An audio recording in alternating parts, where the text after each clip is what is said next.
Today we are going to talk about two types of phrase, the defining relative clause and the non-defining relative clause. Now an explanatory video. Relative clauses are used to give additional information. They function like an adjective. The formula is relative pronoun plus subject plus verb, or relative pronoun as a subject plus the verb. Let's look at this example. Tom is talking to a girl. Do you know the girl? Instead of repeating a girl and the girl twice, instead we can say, do you know the girl who is talking to Tom? Who is a relative pronoun. Who is talking to Tom is a relative clause. Here are the relative pronouns. The relative pronouns who or whom is used to describe people. Where is used to describe places. When is used for times. That and which are used for things, and whose is used to show possession.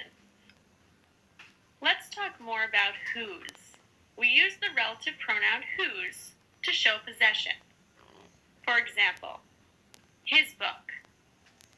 The author, whose book I just read, is going to be in my town. His ears.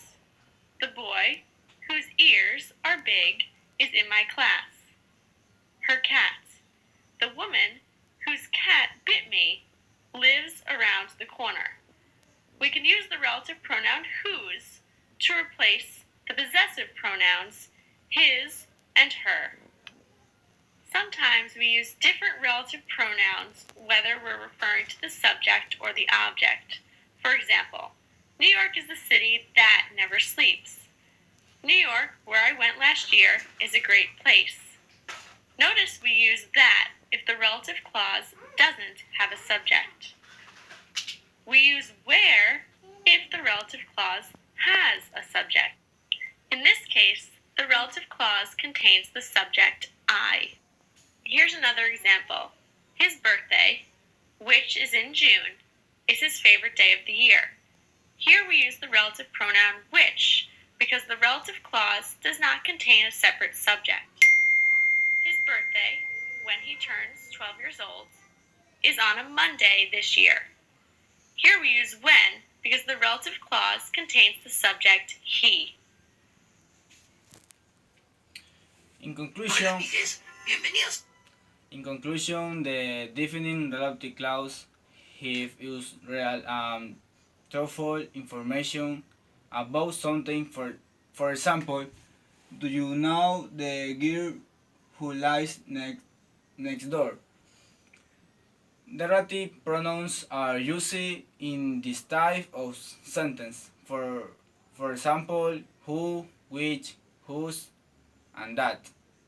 As we can in the samples, everything in the sentence helps you understand something.